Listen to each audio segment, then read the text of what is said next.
मेरे प्यारे दोस्तों, हिंदी शॉर्ट हैंड कोचिंग में आप सभी का स्वागत है।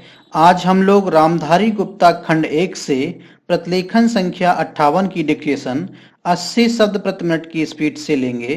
डिक्टेशन 5 सेकंड के बाद स्टार्ट होगी। तब तक के लिए आप लोग तैयार रहें। स्टार्ट।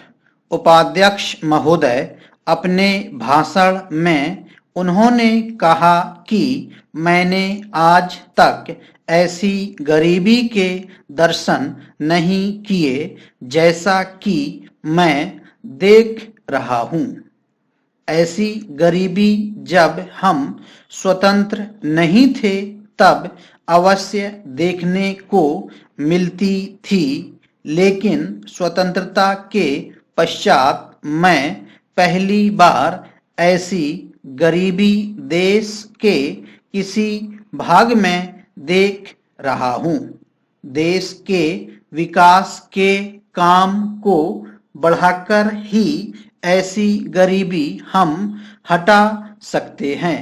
सरकारी उद्योगों की स्थिति अजीब है। हर संभव कोशिश से और सद्भाव बनाकर सरकारी उद्योगों के कर्मचारियों को आप अच्छा वेतन देते हैं और उन्हें रहने का अच्छा स्थान देते हैं, फिर भी घाटा होता है और देश का नुकसान होता है।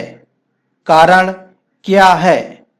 कारण यह है कि आपकी औद्योगिक नीति गलत है और जो रुपया आपके पास है उसको भी आवश्यक काम के लिए खर्च नहीं कर रहे हैं।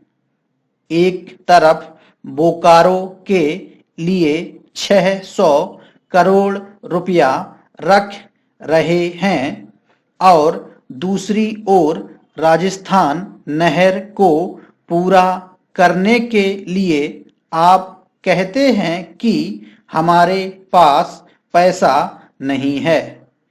एक ओर महाराष्ट्र के अंदर आप नई चीनी मिलें खोल रहे हैं और दूसरी ओर उत्तर प्रदेश और बिहार के अंदर कारखाने बंद हो रहे हैं या जो उनकी क्षमता है उस पर पूरे तौर पर काम नहीं कर रहे हैं।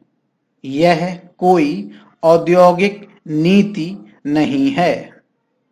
इसलिए यह कहना ठीक नहीं है कि हमारी औद्योगिक नीति सफल हुई है। मंत्री महोदय कहते हैं कि वे सिंचाई के लिए एक सिंचाई आयोग बनाएंगे।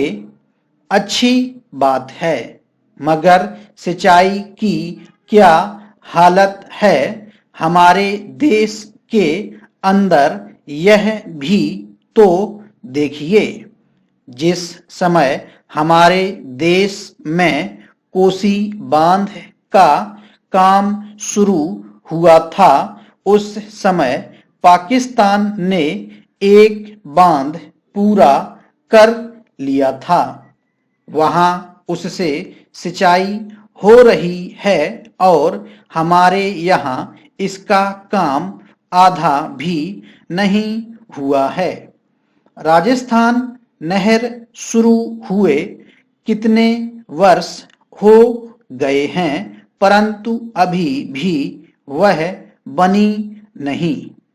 हमारे यहाँ कोई ठीक तौर तरीका नहीं है। मंत्रियों और सांसदों के मकानों के लिए करोड़ों रुपए निकल सकते हैं, मगर देश के उद्योग के लिए, देश के किसान और मजदूर के लिए जो रुपया चाहिए वह नहीं मिल सकता। उसके लिए रुपया नहीं दे सकते हैं। यह कोई उद्योग नीति नहीं है, यह एक खिलवाड़ किया जा रहा है। मैं कल सदन को बतला रहा था कि कुछ सड़कें विश्व बैंक की सहायता से बनने वाली थीं। स्टॉप।